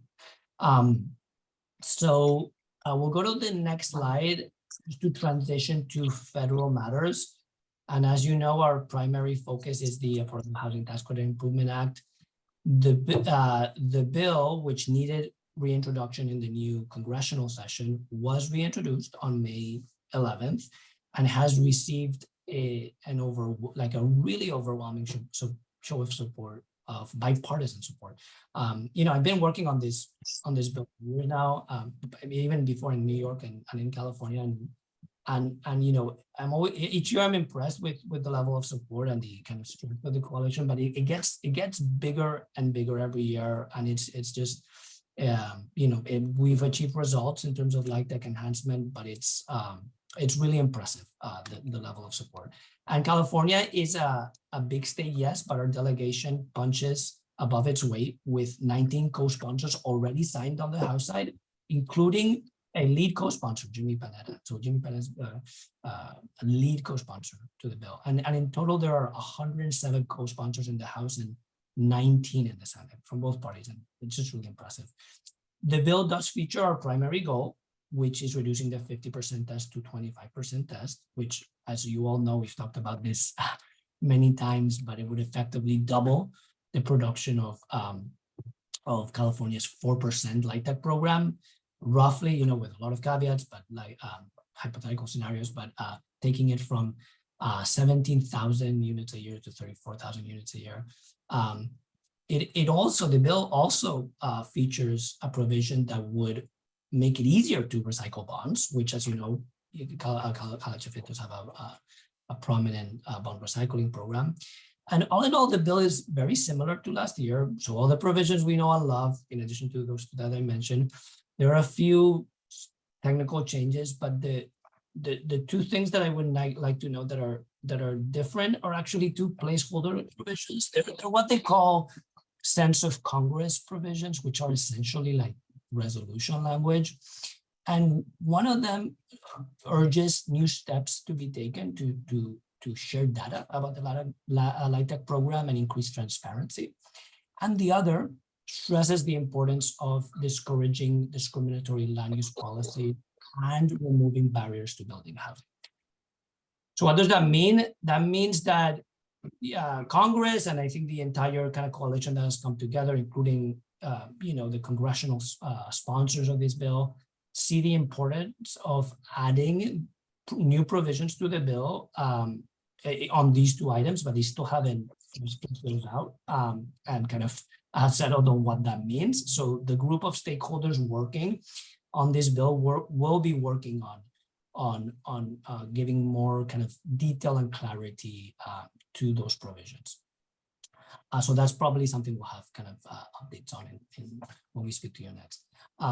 I would also say in terms of the state of play of this bill, right? Because this bill sounds wonderful, but like, is it going to actually get enacted? Our primary provisions, like especially the 25% test, they will not get enacted as part of the standalone bill. The standalone bill is primarily kind of to showcase, the LIHTC enhancement provisions. These provisions, the way that they would be enacted would be by being included in a tax vehicle, likely part of a broader bill, right? So, for example, there are other tax items outside of LIHTC that also have substantial traction in Congress. For example, the R&D credit, the child tax credit. But thanks to the excellent work done by CalHFA, a lot of California institutions, also, for example, New York, the 25% tax is also in the mix as one of the top tax items. And we are fighting, for inclusion in whatever tax vehicle, comes along. And the most probable one would be a end of the year omnibus bill to the extent that a tax title is included in that end of the year omnibus bill. Other options might emerge earlier, like for example, there's a farm bill reauthorization, an FAA reauthorization in September. But from everything I'm hearing, that seems a lot less likely, a lot more of a long shot. But the coalition will still be pushing for that as well. It really all depends on whether a tax title is being discussed as part of these bigger bills. That's when we get a window of opportunity, right? And so when we get that window of opportunity, we stand ready to kick in our federal advocacy to a high gear. And so, to the extent that any of you are talking to members of Congress or need any additional information about these priorities, don't hesitate to reach out. We have a wealth of advocacy materials. We can walk you through any of the bill's provisions. I know a number of you have already amplified this message with members of our delegation in your area, so I want to really thank you for that. And then just kind of to wrap up, there are a few other federal items that I wanted just to kind of mention. There's a few other standalone bills in Congress that, while they may not gain any traction, and we don't expect them to be passed, they highlight significant points that are relevant to CalHFA. For instance, Senator Wyden from Oregon has proposed a bill that includes both a middle-income housing tax credit modeled on LIHTC, but for moderate-income housing, and also has a $15,000 tax credit for first-time homebuyers. So that's worth highlighting. Senator Cortez Masto from Nevada has a bill expanding the use of mortgage revenue bonds and providing greater flexibility in how states can use volume cap carry forward. And then a longtime favorite of ours is the neighborhood homes tax credit, which establishes a light program for homeownership construction and rehabilitation. And so lastly, we are keeping an eye on the Community Reinvestment Act, right? As you all know, the act has a significant impact on LIHTC pricing and our ability to build affordable housing. There are ongoing discussions with federal regulators. We expect from what we're hearing, the final rules to be unveiled later this year, possibly late fall, early winter. And as with the broader housing community, CalHFA is not unique in this regard. Our primary concern is that any CRA reforms maintain strong incentives for banks to continue to make impactful equity investments, including in LIHTC and tax-exempt housing bonds, and that they encourage banks to partner with HFAs going forward. So that concludes my presentation. I'm happy to take questions you may have. Thank you very much for a very thorough presentation. I think I could take a chair's prerogative for a second. So there was I think it might be the companion to the Irwin bill you discussed earlier, and the governor recently announced the California Mental Health Services Act, and I think Member Kurgan, you had some. I think it might be helpful to get a take from BCSH on that. Maybe Francesca, you might talk for a second too on that, but maybe I'll ask Sasha if there's something that might be helpful to share with the group on that. Thank you, Chair. I'd be happy to, and I'm sure Secretary Sin, I'll leave some space for you to share as well. So on the 20th, 2 days ago, the governor and other legislative partners unveiled the proposal. So there's 2 bills that are running, one with Eggman and one with Irwin, that carry several solutions for California's behavioral health system. And there is a housing component here, so it feels very relevant, just at minimum for everyone's awareness. So there's fact sheets that are posted online. Thank you so much for pulling this up again, Francesca. But there is, with the bond proposal, there's a significant component for behavioral health beds. And then there are 2 components for housing units. One is for permanent supportive housing, and one is for permanent supportive housing for individuals with behavioral health conditions. And then the second is related to housing for veterans, also with behavioral health conditions. So Secretary Sin, maybe you'd like to jump in there for just a second, and then maybe we can wrap up just by amplifying the webinar that's happening today. Wonderful. Thank you so much, Sasha. Yes, this is a really exciting time for us to be able to support and amplify the work of both Governor Newsom and the administration, Senator Eggman, and Assemblymember Irwin, and we're grateful for their support in carrying this important legislation. So of that $4.6 billion bond that Assemblymember Irwin is carrying, about $860 million of that will go to building housing for veterans with behavioral health challenges. And though this board is likely aware, it's worth noting that veterans are overrepresented in our unhoused population in California. Additionally, veterans are overrepresented as unhoused veterans nationwide here in California. And of the individuals, veterans who are unhoused, roughly 50% of that population experience some behavioral health challenges. There's also a high percentage of substance use disorder among that population of unhoused veterans as well. So we see this opportunity to continue to build more housing with a behavioral health focus as a great way for us to be able to take care of the needs of our California veteran population. And it is, I would say, somewhat of an unmet need. And while we have had great success with our Veterans Housing and Homelessness Prevention Program in partnership with Housing Community Development and CalHFA, this goes further to address behavioral health challenges, specifically in housing. I think it's going to have some excellent components as well that we've been able to take great kind of learning lessons and different aspects of other programs like Home Key, and we'll be able to implement that in this program. And those are things like faster development, hopefully. This could include 100% funding as well, so that developers would not be reliant on multiple sources of funding, which also results in faster development of this housing that can come online. And then it will also allow us to leverage different funding streams potentially for the supportive services piece of this. And that is a large component of this housing as well, that we would ensure that there is additional and appropriate supportive services to address the tenants and individuals' needs in behavioral health. So really excited about this. This is incredible. And we're coming off of, decades of work with the Mental Health Services Act. And so the other component that Secretary Sin and I didn't speak as much about is the re-envisioning of MHSA. And so today, the Department of Healthcare Services will have a webinar at 3:30. There's no registration required to talk about both components, both bills that are moving through. And so much more detail on the Mental Health Services Act kind of reform, I would say, will be provided during that webinar. There are rental subsidies that are a key component of that vision. And so I think that is another thing that can interest us as board members. Thanks. Yeah. Thank you both. That was very helpful. It's a bold initiative, and maybe a staff could circulate around the, sorry, I think I was muted. My apologies.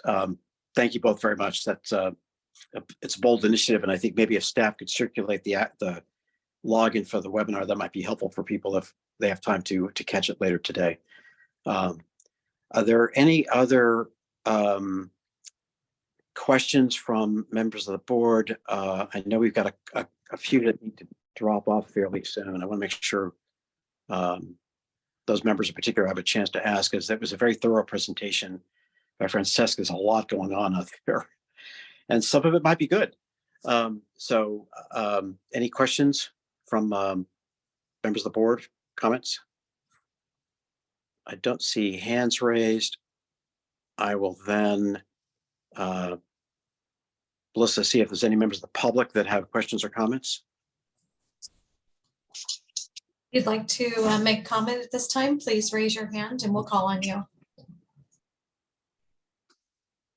There are no hands raised. Okay, great. Again, Frances, thank you very much. That was covered a lot of ground on that. And with that, then we've got other board matters. These are items that aren't agendized. We really can't get into depth or policy discussions about, but at least we'll look for board members to raise any topics that maybe you might consider at a subsequent date or unless it's, or items that might be more for information. So I will open the floor. I see Member Williams. As we continue to make loans for multifamily projects, one of the things that we're experiencing is that as this housing crisis continues to linger, there are a number of projects that are going to reach their affordability period, the end of their affordability. Some are already reaching it at 15. In more recent times, the affordability period is at 55. But either way it goes, once they reach that affordability period, then there is this mad dash or scramble to figure out how to keep these units in the affordable range. And I'd like for us to begin to propose something that really kind of pushes the envelope all the way.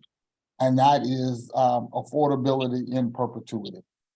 That if there are developments that receive funding from public sources to build housing, this idea of some affordability period, no matter how protracted it may be, it means at the end of that period, we stand to lose what we've struggled so long to get. I'm familiar with, land trust, and I'm not suggesting that we go that route. But I am suggesting that we do look at ways in which publicly financed projects really have a much longer period. Now, I understand that, at 55 and 15 years, they need to be recapitalized for, putting new roofs or upgrading or rehabilitating. But the idea of just losing it altogether to the market conditions at a point where we may be in desperate need of that housing remain affordable is something I'd like for us to at least discuss. I know, there are people who would claim, well, that's socialism, whatever tag that fits your group or tribe, so be it. But the real deal is we've got to look at how do we get out of these cycles of feeding affordable housing on one end and losing it on the other.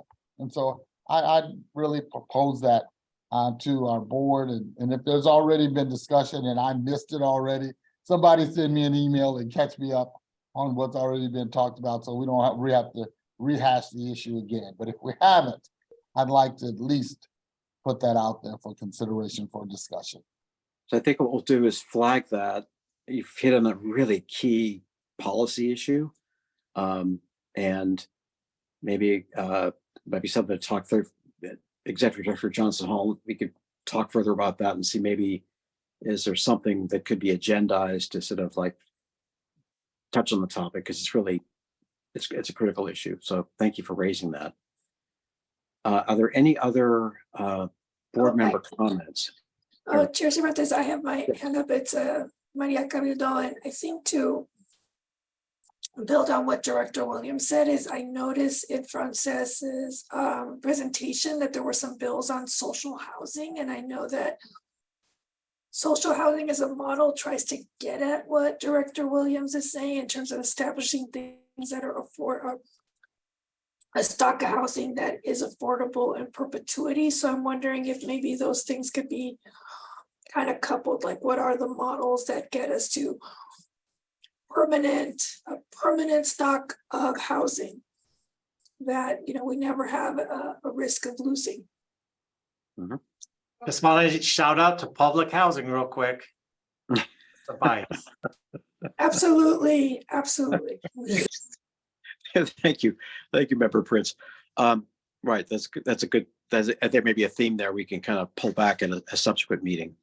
Thank you. Are there any other board member comments for this topic area? I'm working through my phone. I don't see any other hands raised.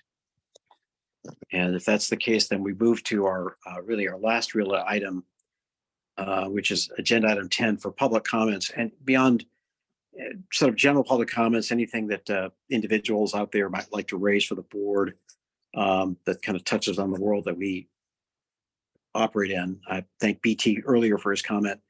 Melissa, if you could see if there's anyone else out there who's got a comment for the board. Please raise your hand if you'd like to make a comment at this time. I do not see any raised hands. Okay, thank you. So we get to our last item, adjournment.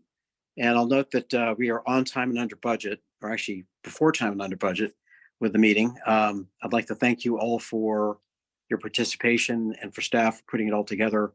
It was a very thorough set of discussions here, some good topics for us to sort of work on, I think, going forward in the future. So again, thank you for all your hard work and dedication to this field. And we'll look forward to, I think, our next session, which will be in person. And look forward to seeing you all then. So meeting adjourned. Take care, everyone.